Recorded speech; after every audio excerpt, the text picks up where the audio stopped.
or worse. They're just different. So, for instance, club nights operate using a model that I describe in the book as crack capitalism.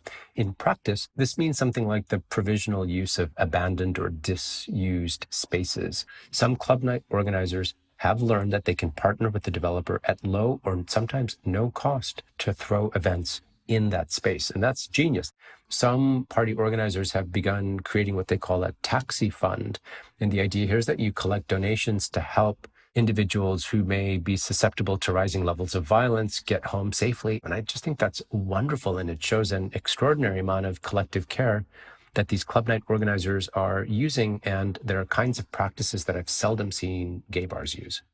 Amin Ghaziani is author of the new book, Long Live Queer Nightlife. He is also Canada Research Chair in Sexuality and Urban Studies at the University of British Columbia. Thank you so much. Thank you for having me. In New York, I'm Sabri Benishore with the Marketplace Morning Report. From APM, American Public Media.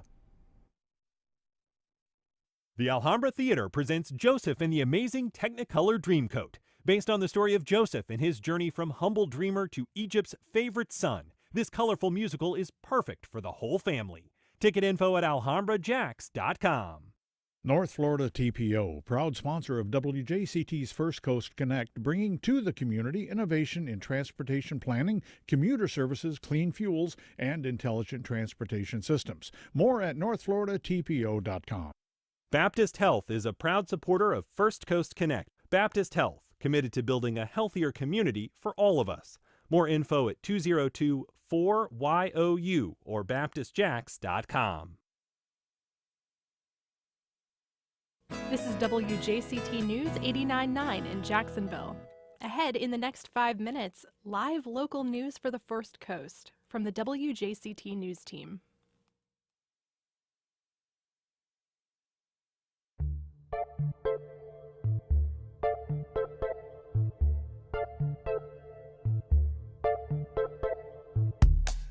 Good morning, I'm Ann Schindler, and this is First Coast Connect. Today, the growing community controversy over a proposed bioethanol project in Fernandina Beach. We talked to the project's managers, as well as residents worried about the potential health and safety impacts. Then, as the number of gay bars dwindles here and around the country, a local club queues up a month full of pride-focused events. You can join the conversation on air by calling 904-549-2937. You can also email firstcoastconnect@wjct.org or reach out via Facebook, Instagram, or X. And you can watch our live stream every day now on Facebook or YouTube. That's all ahead this hour after the day's news.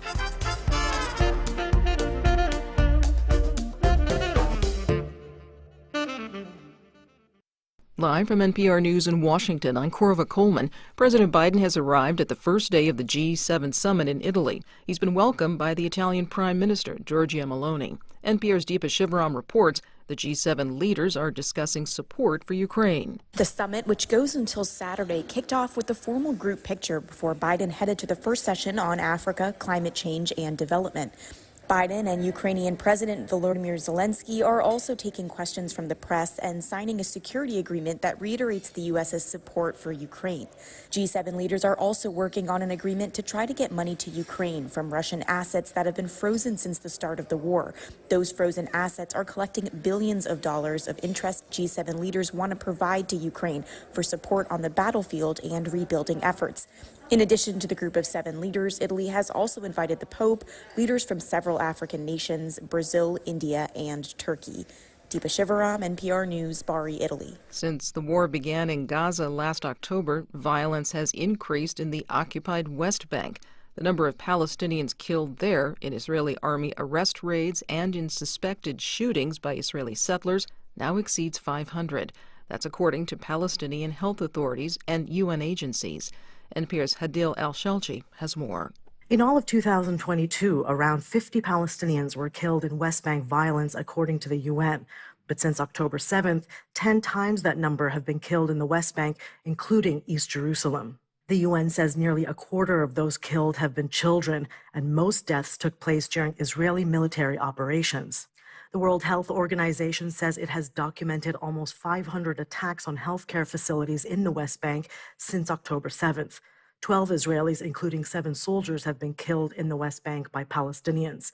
During the Gaza war, the West Bank has also seen economic turmoil, and tightened checkpoints have paralyzed movement. Nihad Abu Ghosh is a writer in Ramallah. He believes Israel's goal is to make life as unbearable as possible so that Palestinians will prefer to escape. Hadil Al-Shalchi, NPR News, Tel Aviv. In California, pro-Palestinian protesters have taken over a building on the campus of Cal State University, Los Angeles. Steve Futterman reports they had been part of a peaceful encampment. The encampment has been in place for more than a month. This escalation in the protest involves the Student Services Building, which includes the office of the school's president. There has been some vandalism, including spray painting pro-Palestinian messages. Some office equipment and furniture have been moved to block entrances and exits. The protesters say the non-protesters still inside the building are free to leave. Steve Futterman reporting from Los Angeles. You're listening to NPR News from Washington. The time is now 4 minutes after 9 o'clock. This is WJCT News 89.9 in Jacksonville. Governor Ron DeSantis yesterday signed a $116.5 billion budget for the next fiscal year that starts July 1st. The budget includes increased funding for public schools, pay raises for state employees, and a number of sales tax holidays, among other things. Before signing it, DeSantis used the line item veto to trim about $1 billion from the spending plan. Speaking at a bill signing ceremony, he said the cuts bring next year's spending below this year's level, while still funding education, conservation, transportation, and infrastructure programs. We've shown how it's done. I want to thank the legislature for all their hard work. I'm proud of what this will do for the state as we continue our momentum going forward. This is the place to be. The state budget was unanimously approved by the Florida Senate and had only 3 no votes in the House when it was passed back in March. Expect some overnight detours tonight on Southside Boulevard from Butler to Phillips Highway. The 9 p.m. to 6 a.m. detours affect Southside Boulevard's southbound service road entrance south of Skinner Parkway. Drivers who want to access the service road will continue south to Old Bay Meadows Road and then follow the detour signs. 83 degrees now in Jacksonville. A good chance of showers and thunderstorms this afternoon, mostly sunny in the low 90s. Today, mid-70s overnight. News. Support for NPR comes from NPR stations. Other contributors include Workday. With AI at the core of its system, Workday is committed to delivering continuous innovation to prepare organizations for what's next. Workday, an enterprise platform for finance and HR. This is NPR.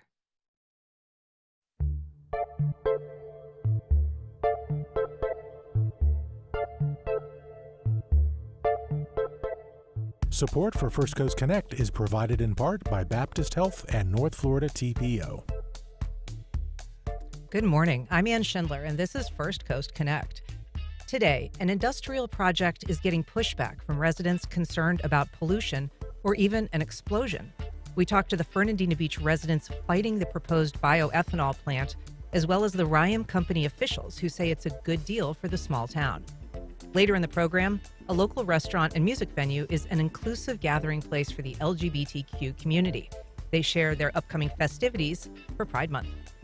But first, a proposed industrial project is causing controversy and concern in Fernandina Beach. To discuss that, we're joined by Medardo Monzon, a chemist and former president of the First Coast Hispanic Chamber of Commerce. Good morning, Medardo. Good morning, Ann. Also joined by Tom Budd, a Fernandina Beach resident who lives 100 yards from the site of the proposed bioethanol facility. Good morning, Tom. Good morning, Ann.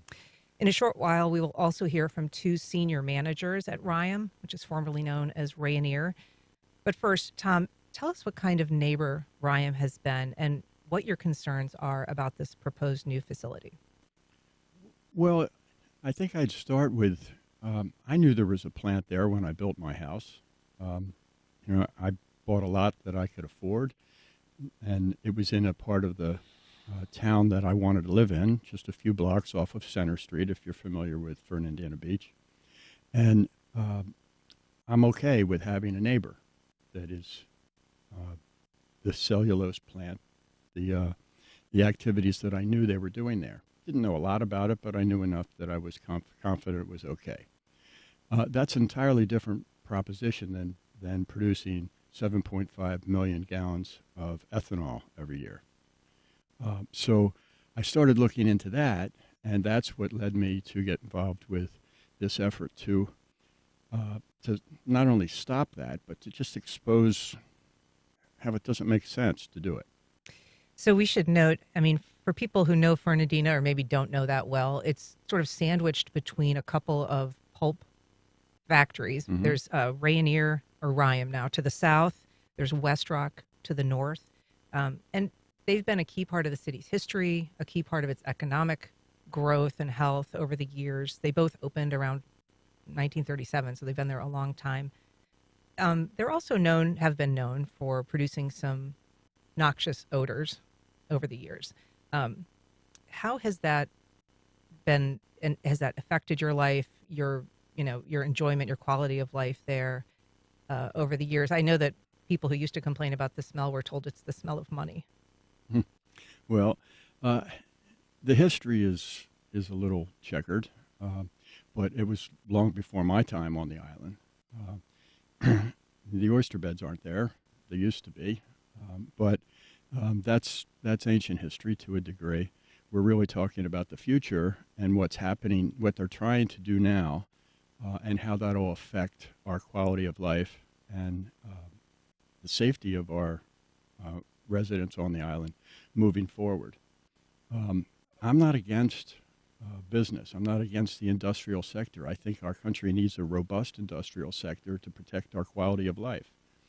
But that's a different proposition than what I consider to be lunacy of building an ethanol plant this close to my property, and I have many neighbors.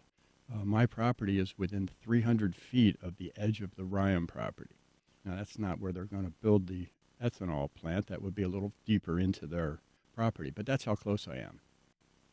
The history of compliance, Medardo, for this facility, we should note when it comes to the odors, one of the contributors to that is sulfur dioxide.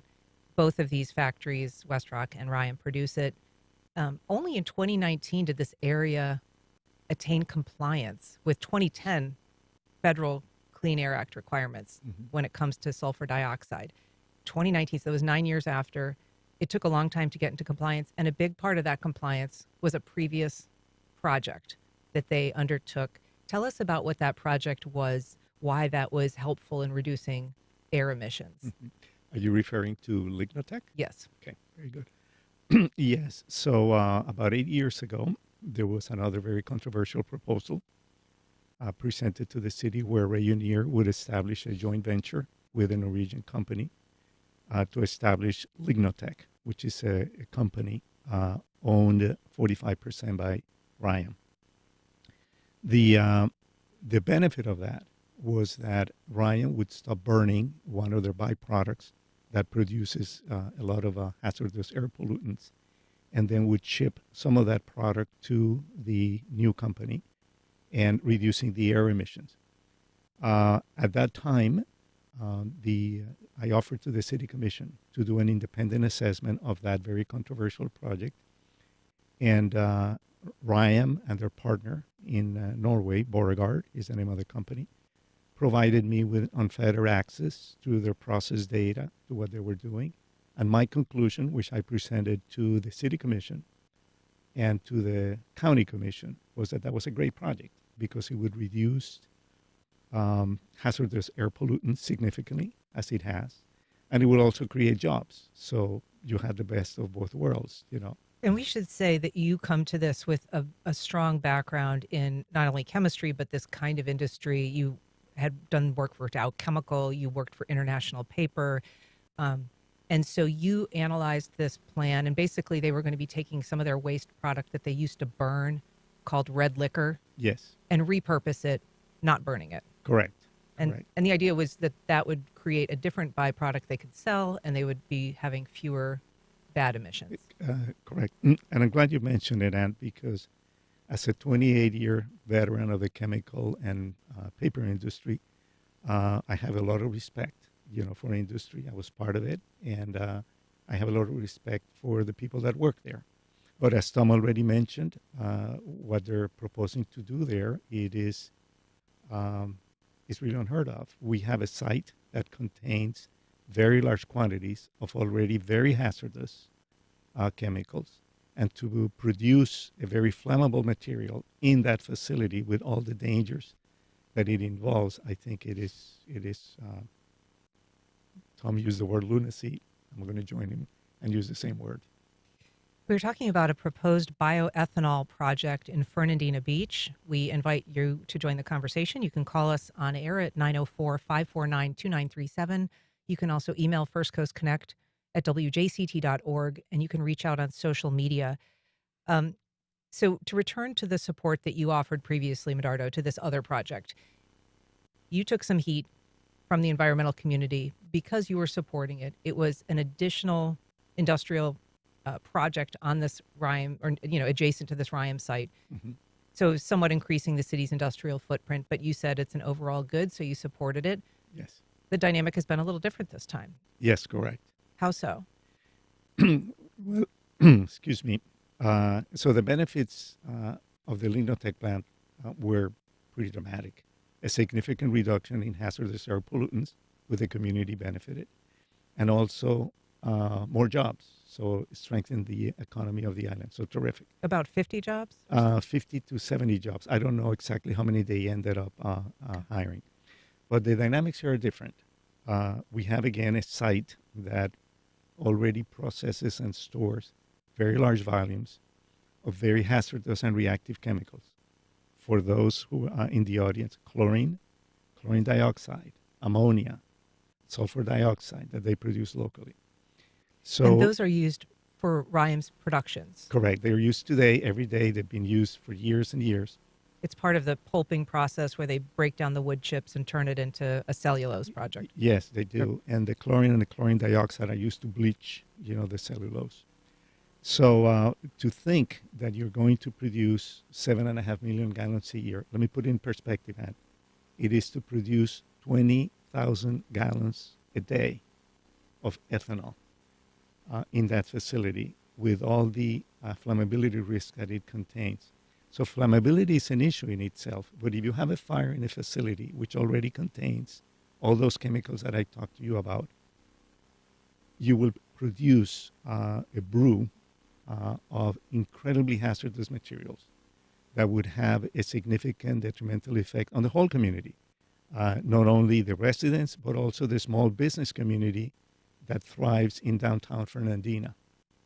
So that's the biggest concern. I think it is completely inappropriate for RYAM to be proposing to build such a plant within those confines, so close to the historic district and so close to a neighborhood. I just want to touch briefly on the timeline of this project. And so this was something that RYAM began asking for, Tom, in November. Is that right? They filed for this permit application? For their air permit, yes. And then the State Department of Environmental Protection reviewed that application, and they issued a draft permit. Yes, in March. Okay. And what happened thereafter? Well, I had just gotten involved with learning about it, and there was a fairly robust effort in the community to organize and oppose, and I learned of it. Wanted to understand the time frame for objecting to the draft air permit, and it was pretty tight. Florida DEP doesn't give you a whole lot of time to react. What is it, 30 days? 14 days. 14 days. And the community did react, and then it led to a petition, which I brought, asking for an administrative hearing where we can delve into the claims that RYAM has made that they can reduce pollution while creating ethanol. And an administrative hearing is basically a kind of quasi-legal function. DEP, a judge will hear it, basically, Yes. on behalf of you and the people appealing, challenging this. Yes, and we were just granted that hearing. We haven't received dates yet. It'll be sometime in the summer, we believe, late summer probably.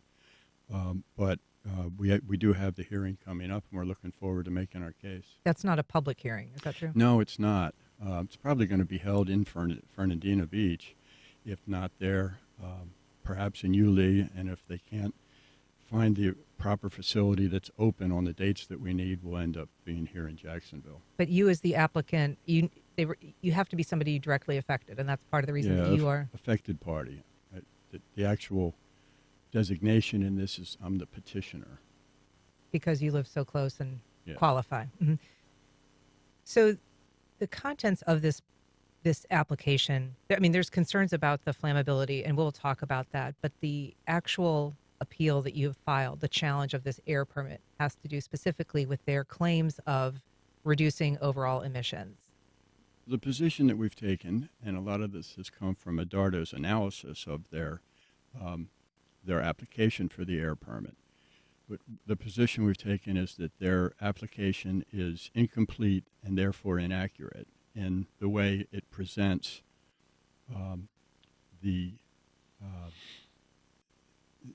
their conclusion is that their projection is that they will reduce the pollution levels through this process. And we don't see that in their own data. Medardo could do a better job of explaining the why if you want to hear the why, but that's the issue, is we really want to get into this, and we think that Florida DEP should want to get into it, and perhaps that's why they granted the hearing. There's really good information to get into, Medardo, in terms of what they're claiming and what you say is the actual emission level, but I want to take a couple calls that we've got on the line here. Good morning, Mark in St. Augustine. Go ahead. Good morning. A couple of things. I'm sure one of these plants that do these, what you're suggesting, exists elsewhere in the world, and has there been, any hideous explosions or any fallout from where these plants already exist? And also, I'm not exactly sure what they're producing. Is it a liquid? Is it a gas? And how will it be transported in and out? Are you going to have 5,000 trucks come through Fernandina, or is it in a big ship, or what? That's all good questions, Mark. Medardo, let's start with the question of similar plants. There are similar plants. There are similar plants that have an ethanol component. Yes, but a clarification here is required. And there are many bioethanol plants in the U.S. Many of them have been subject of fires and explosions. The RYAM plant is very unique because there's only one other plant that I know of. Could be more, but not that many, where they produce bioethanol inside a facility that it's also a pulp mill, which contains the list of hazardous chemicals that I just mentioned. In fact, the only other plant that I know of is in France, and it's owned by RYAM, and it started production just 2 months ago. Of ethanol? Of ethanol, yes, in that facility. I don't know if that answers your caller's question. And that facility in Tardis, France, before this bioethanol component was built and operating, did have a fire. Correct. 2 years ago, they had a large fire. And one can only imagine what would have happened if, as they plan to do here in Fernandina, if they have a storage tank with nearly 40,000 gallons of flammable ethanol in that facility. So to be clear, the bioethanol, there are ethanol plants. They have been the subject of fires in the past, but this is a unique combination where the adjacent facility has a lot of really hazardous chemicals as well. Correct. Yeah. Okay. We've got a call from Eric in Arlington. Go ahead, Eric. Yeah, I'm currently living on the west side. I bought a house over there about 20 years ago, and I'm about a quarter of a mile from what I refer to as a poison factory. They manufacture cosmetics there. But the thing is, I guess the relevant things are every Friday at like 3:30, you can stand outside the exhaust vents at this factory, and they're blasting out something that smells like hairspray. I mean, it's going all out in the atmosphere. And the important part of all this is there is a elementary school, I mean, less than a half mile as the crow flies from this facility. What is the thinking there? I mean, how do we end up in these, is this just a Jacksonville thing or what? What is the facility, Eric? I can name it. I can say what it is. Yeah, sure. Well, it's Collamer. They make Revlon They make, poison. They make, like mascara and stuff that ends up in the water, conditioner for your hair, so on and so forth, stuff that ends up in the water, poisoning the water. And, it's all stuff that human beings don't even need to begin with. I mean, it would be a point of pride for me if in my neighborhood there was a plant that manufactured solar panels or something. Have you But ever this makes it filed easy. any complaints? I mean, in terms of odor complaints with the city or with the state regulatory department, DEP? I have not, but maybe I should do that. The thing that concerns me is the elementary school. Sure. Because, in neighborhoods like mine, it's the 32254, probably the poorest zip in town. You have little kids going to school, and we don't know what, the causes of autism are yet. There's a lot of, illnesses out there running around. Sure. We're not sure exactly what causes them. And here we got this poison factory a half mile away from an elementary school. It just seems, okay. Thanks, Eric. I mean, it's obviously we don't know what emission he is talking about, but I will say, Medardo, that in terms of trying to figure those things out, you're a chemist, you're able to parse these, permit applications and the permits, but ordinary people, they're really impenetrable. Very difficult. All these air permits, as people would know, they are very lengthy documents. They're very, very complicated, and they require a good knowledge of chemistry, which not many people have. And then you also need to involve physicians, because now I can estimate and I can analyze what the chemistry of the air pollutants, but not the impact on health, which most of them are, or many of them are hazardous and toxic. So yes, the community needs to pay attention and needs to be questioning. And would you have any advice for someone like Eric to figure out what exactly that emission is that's blowing into his neighborhood? Probably implement some monitoring of the air quality around it. There are very sophisticated monitors these days that can analyze what's coming out. Also, the suggestion would be to request a copy of the air permit of that facility, and to determine if it's in compliance with the air permit or not, and then take action accordingly. So as I mentioned, we are going to be hearing from a couple of RYAM managers in just a minute or two. I spoke to them previously, but before that, I want to get into the assertions that are made in this air permit. Yes. And what you have found to be inaccuracies, or what you believe to be inaccuracies, Medardo. So what is it about the current emissions that they're citing that you believe is inaccurate? Okay. So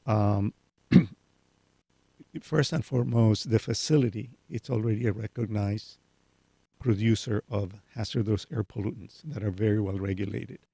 And there are typically 4 that I've mentioned before. So the RYAM has submitted annual reports to the FDEP on the emissions that come out of the combined site.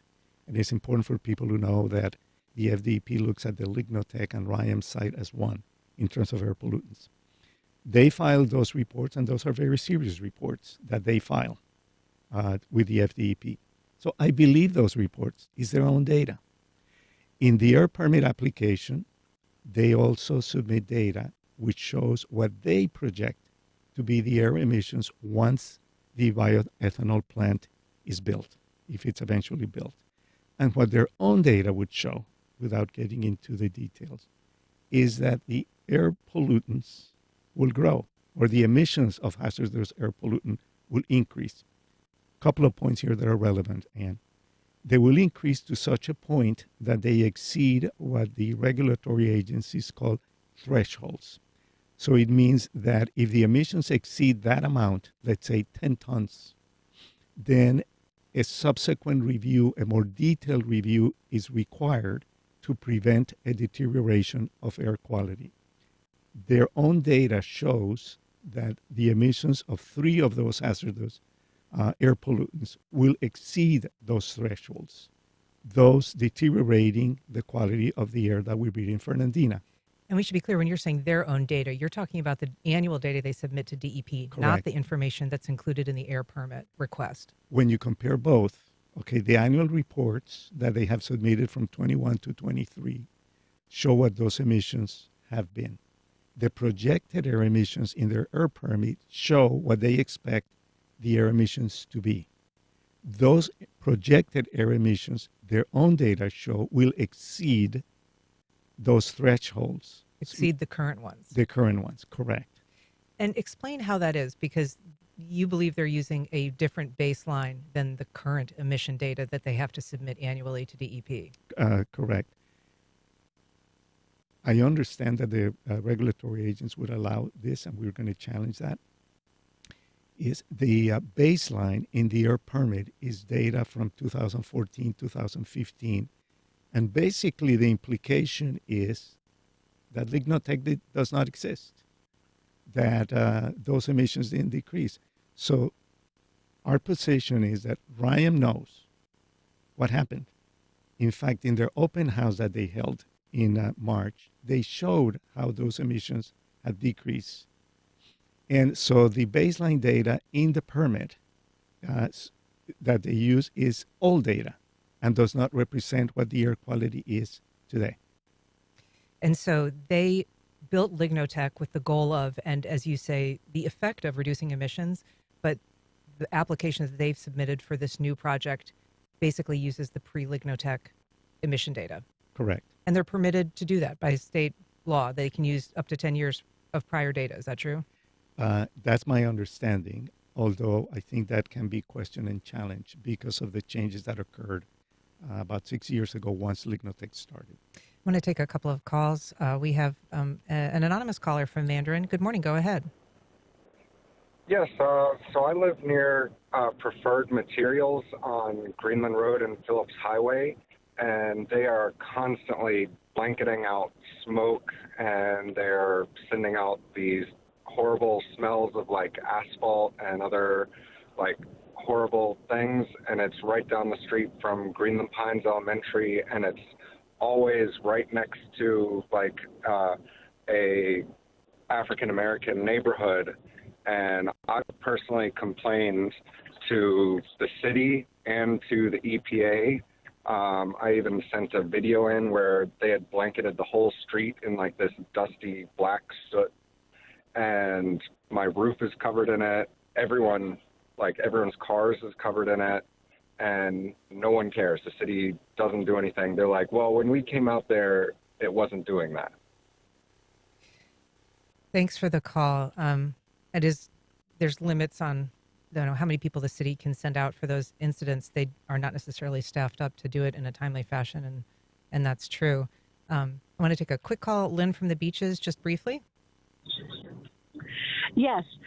2 years ago, my husband was diagnosed with a fragrance allergy. We didn't know. We burned a lot of candles in our home. They have an ingredient called balsam of Peru. He had burns on his arms and legs that looked like he'd been in a fire.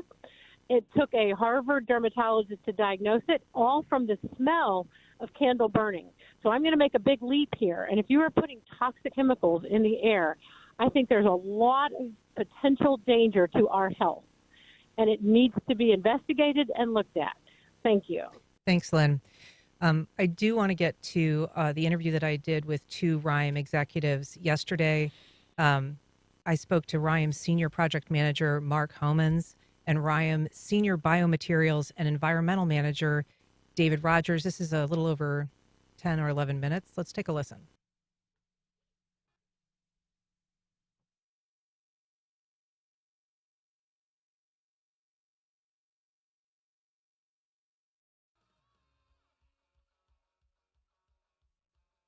Mark Homans and David Rogers, welcome. Thanks for being here. Thank you. Thank you. Happy to be here. So to start off, there are some things that we are not going to talk about today. Air pollution, that component in particular. Why don't we explain for the purpose of our listeners why that is? Sure. Thank you for the opportunity. RYAM as a company just doesn't speak about pending litigation, so I appreciate your understanding of that, and that's as it relates to the air construction permit. But we're happy to speak with you about the rest of the project. Okay. And so people are clear, there's an air permit. It's been challenged by some folks in the community via an administrative hearing process, and that is essentially a kind of litigation in the eyes of RYAM. That's correct. Okay. But there's a lot of things that we can talk about. We did want to talk to you about what we can talk about.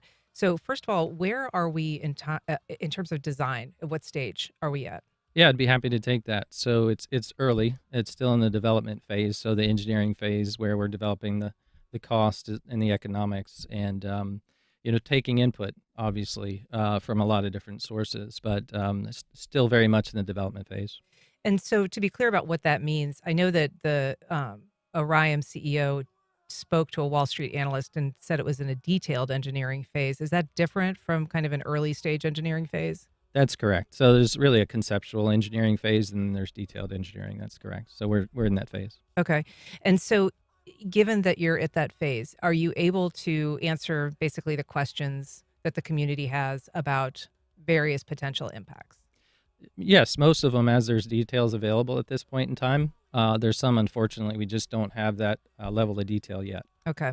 I mean, I think it's fair to say the community has, as our program is discussing, doesn't feel like it's getting maybe all of the answers that they expect or want. Yeah, maybe I take that one, Mark. Sure. I can just speak to you about what we have done so far from a communication standpoint. We have, as you all did do, as I entered the room earlier today, was you have a community advisory board. Well, we have a community advisory board.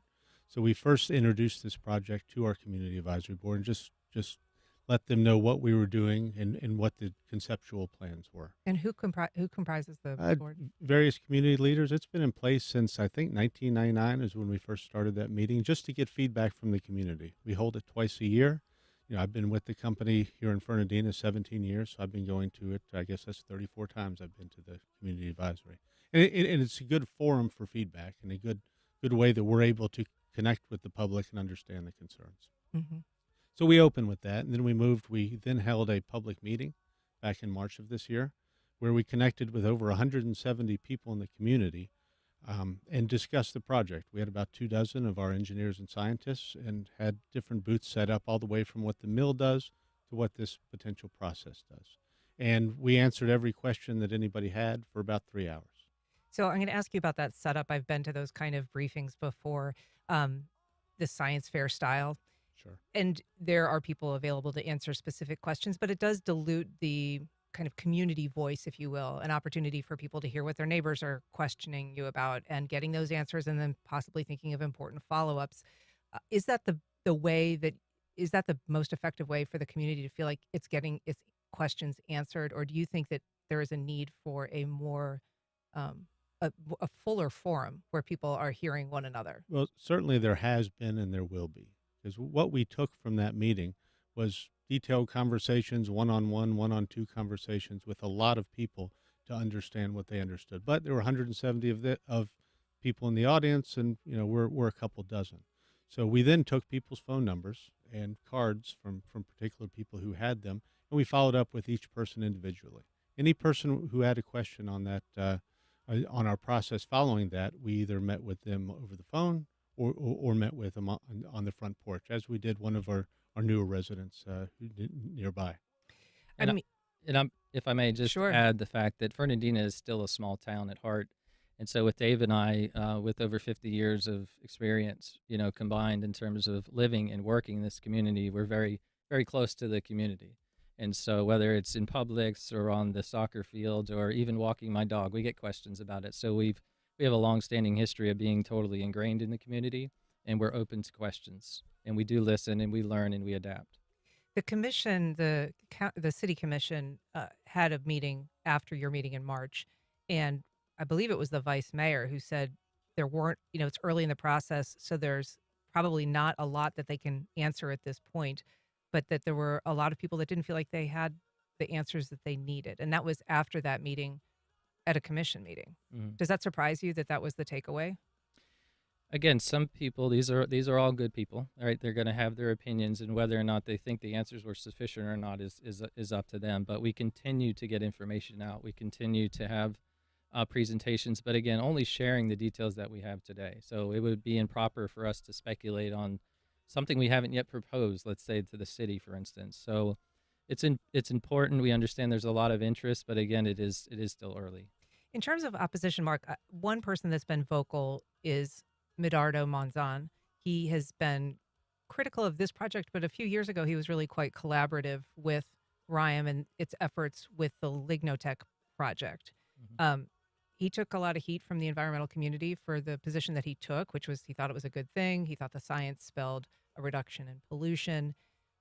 And he provided a report that was key for the city and the county's buy-in on that project to some extent. Why do you think he's so opposed to this project? Well, first, I would characterize the feedback as being very balanced. Honestly, there has been a lot of positive related feedback to the project, and generally, I think most people consider this environmentally friendly, right? But there are concerns, and so we're hoping to address them. I think the fact that we have worked with Medardo in the past just goes to show you that we do this, right? We reach out as there are opportunities to connect with the community. I can't speculate on where Medardo is coming from, in this case, but we are happy to share with you, though, the positive aspects of the project. Let's talk about that, but I want to talk about a few of the specific concerns that have been raised. And one big one is flammability, partly because ethanol is a flammable substance, but also because there are some extremely hazardous chemicals on site there at the sulfite mill, at the pulp mill, including chlorine dioxide, ammonia, sulfur dioxide, chlorine. Is there those are things that can be combustible but unpredictable in terms of how they would react with each other. And what is the planning for any potential fire, you know, catastrophic level fire? That's a good question. I appreciate the question there. I would start with being a general manager in the last 5 years before my current role here. Safety is the utmost importance, especially for our employees, right, and their families who also work in this community. So they're on the forethought of our mind in terms of safety concerns. We have a very rigorous process, including a process safety management program, which one of the key aspects of that is where is the site located. So we took that into consideration, and we've located this facility that is at a safe distance away from the rest of the process and the community. And it's in a place such that it's on elevated ground. It's outside of the floodplain. And so it's very important to start with that, and then beyond that, you get into the engineering of that facility. And so it's subject to lots of regulations, engineering codes and standards. The insurance overrider actually provides a lot of input as well into fire safety in particular. And so as we're going through detailed engineering, it's important to understand some key elements that the site will have containment, concrete floors and walls. We fully expect it'll have fire detection systems, automated and dedicated fire suppression systems, as well as training, obviously, for those employees that are involved. We also maintain an on-site emergency response team on a 24/7 basis, so they will certainly be trained on this aspect. How large is that team? It's about a dozen people per shift.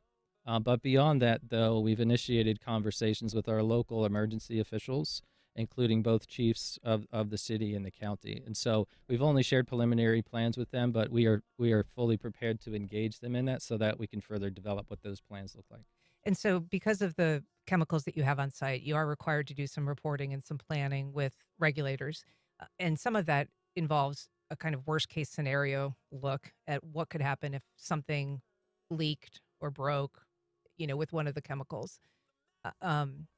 Even in a small incident where something failed, there is a worst case scenario that requires has a large footprint of an impact of a mile or so. Are you forecasting what could happen in that space were something to be added to that, like a fire circumstance, as opposed to just a leak of a existing hazardous chemical? Well, I think I'll go back to the point about the facility siting. That's why that is so important, is the proximity to other things, as you mentioned. So it's very important that it's outside of the proximity of other things, right? So we're really focused on the fire hazard in particular. And so we're working scenarios as it relates to that. Again, but that's when you've got these layers of engineering controls, administrative controls, and you plan for incidents, right? So you have an emergency response plan, and we fully expect to do that.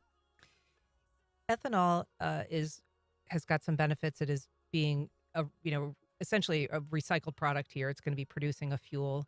Are there benefits to the community in terms of jobs? Is there something tangible that comes with this project that some consider a little bit of a risky proposition? Sure, I'd be happy to start and talk about the benefits in general. So I appreciate you asking. So it first starts with the sugars, right? They're accessible in our process, which is really interesting. So we're starting from fermentation, starting that biological process and separation through distillation. And so at the end of the day, it is an alcohol, right? It is flammable, and we understand that. Um, but it is a large capital investment as well. And so there's economic benefits for that. For 85 years, there's been studies that have shown the industry on the island has about 20% of the GDP on the island. So it is important. It's important to the future of the Fernandina plant and the employees that work Not there. necessarily new jobs. There are some prepared Okay. for that. Yeah, if I could add one to the benefits column of the project, the world is calling out for more sustainable fuel sources. And this is really a critical component of a sustainable fuel mix. The carbon intensity of the type of ethanol that we're producing, second generation, is only about 20% of that of gasoline. And we see it as all of our benefits, all of our responsibility to lean into more sustainable solutions at a facility like ours, which does have a substantial footprint. I want to ask you because speaking of the fermentation process, there's some of these sugars that can be broken down with regular yeast, some that require a genetically modified version of that yeast. What's going to be done with that product after that process With respect to the yeast, with respect to the GMO yeast? yeah, well, a decision has not been made whether it's GMO or regular yeast at this point. But in either case, what happens is the same: as it gets recycled back into our process, and then ultimately burned in our recovery furnace. So I guess my final question is, what is planned in terms of future community engagement on this? Well, let me also add too, because we haven't yet touched, if you don't mind, on the local emissions benefit. And the bottom line, simple truth, is that we will no longer be burning the sugars, and we cannot add any new fossil fuel because in order to qualify this facility to participate in second generation, it cannot add to the carbon footprint. So it's a really important point I wanted to make sure that we got across. But we fully expect when we do have a proposal is that we will engage the city in terms of applying for a building permit. So all of those plans will be shared at that point. But we continue to do other presentations. We continue to do one-on-one conversations. Again, we're out in the community. We're constantly having conversations because there's so much interest in this. But I think the common ground with everybody is that we're all aligned on this is a good environmental project. And we recognize their concerns, and we're listening. Well, Mark Homans, David Rogers, thanks so much for being here. Great. Thank you. Thank you, man.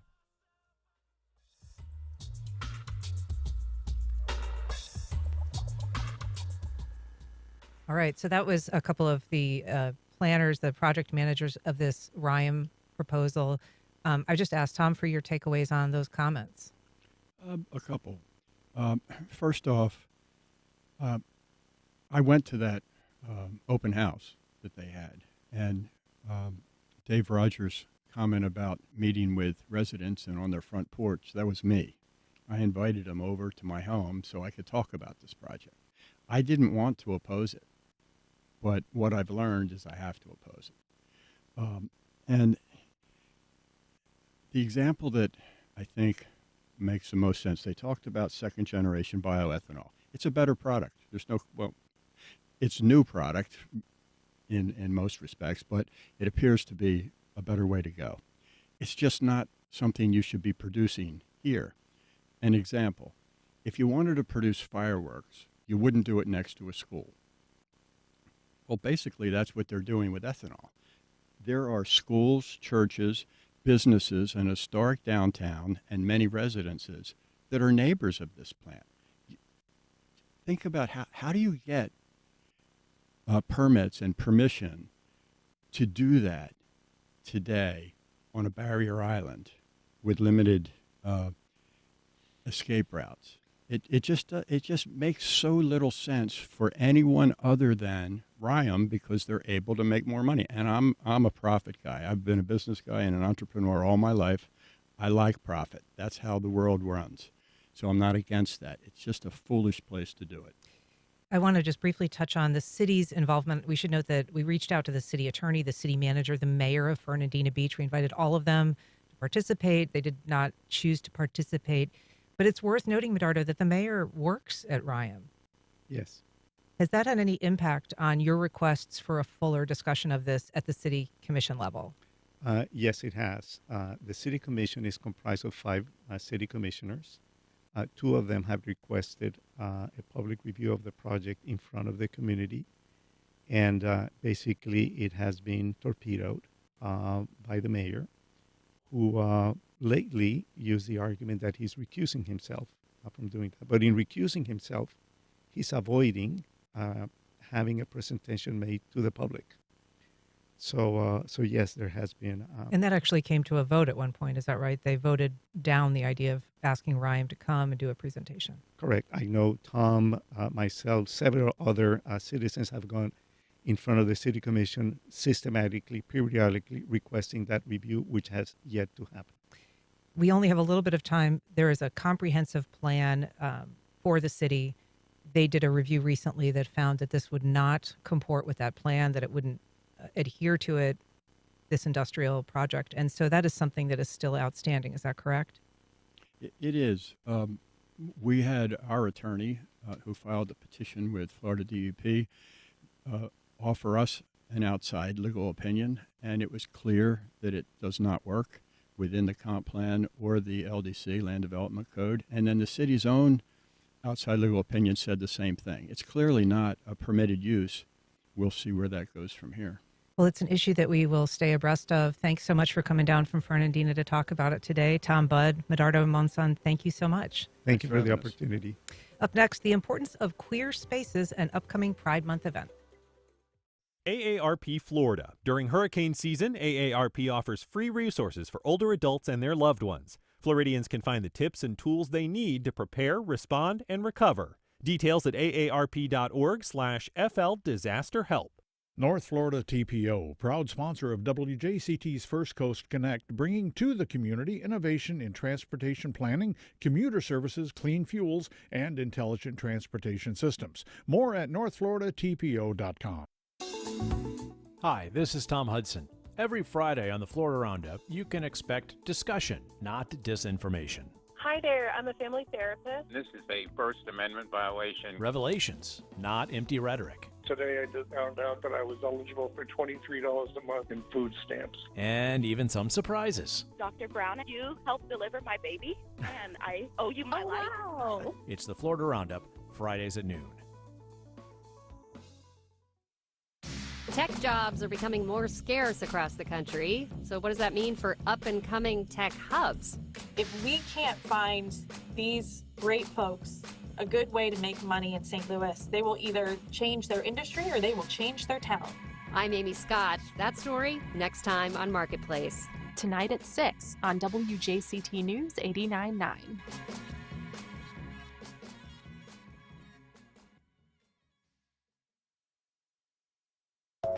President Biden takes action on the border. To protect America as a land that welcomes immigrants, we must first secure the border and secure it now. What the Biden administration is doing by restricting asylum, who's affected, and how it plays into the president's political calculus. That's next time on 1A. Today, starting at 10 on WJCT News 89.9.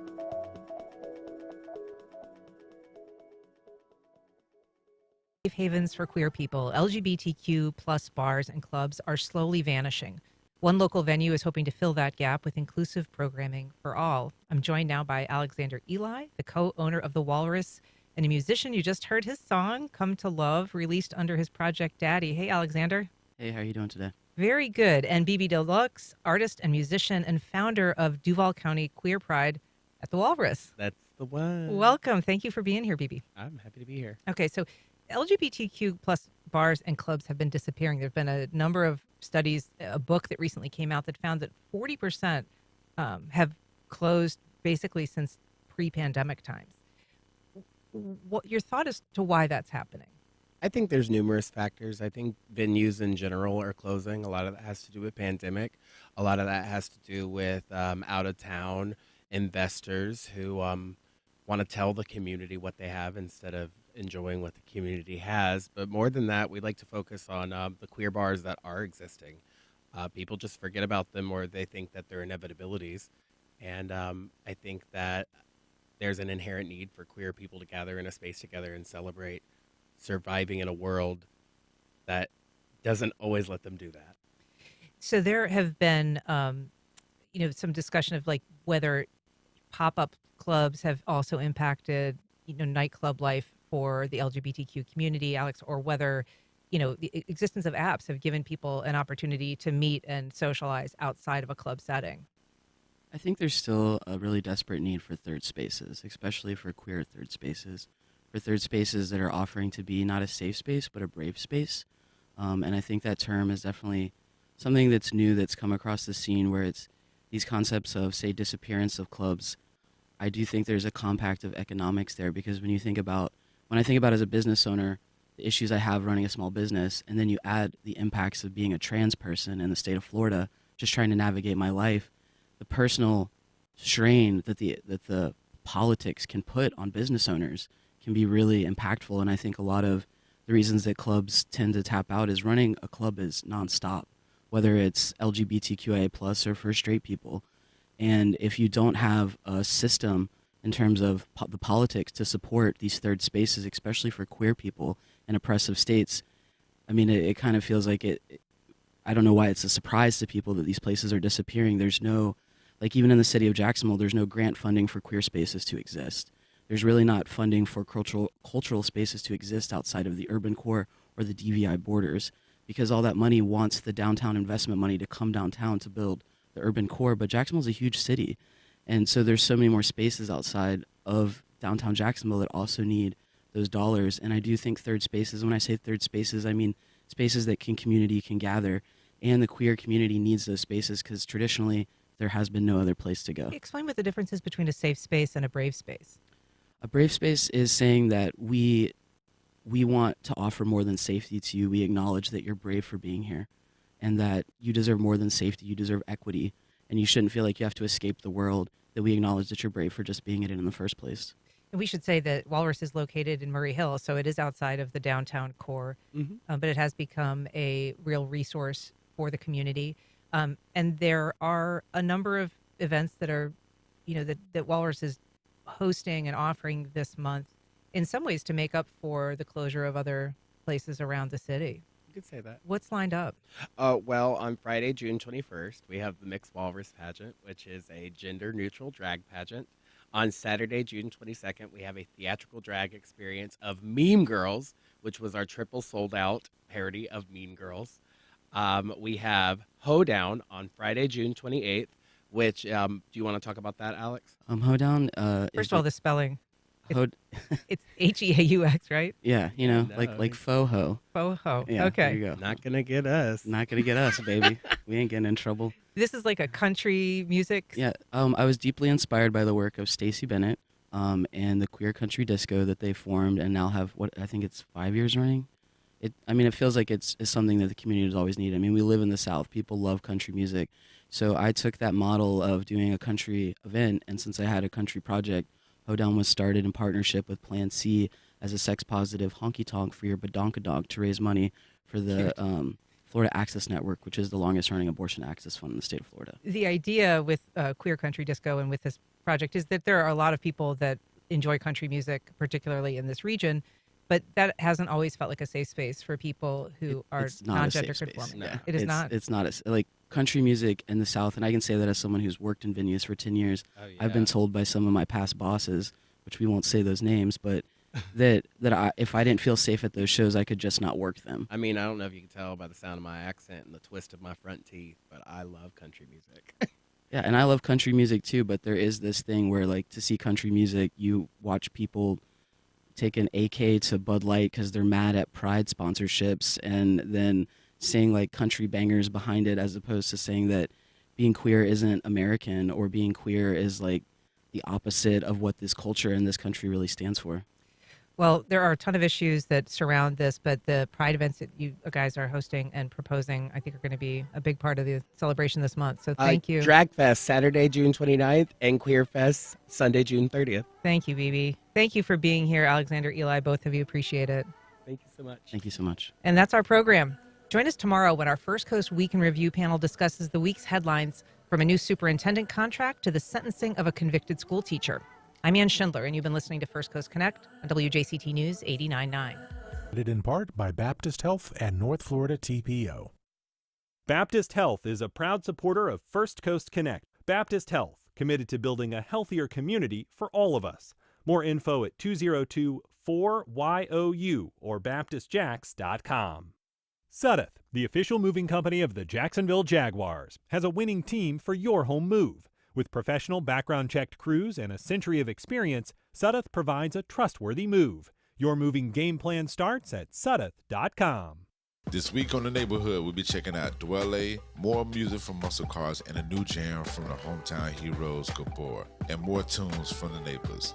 It's Mr. Al Pete here. See you at 9 p.m. on Saturday. WJCT News 89.9.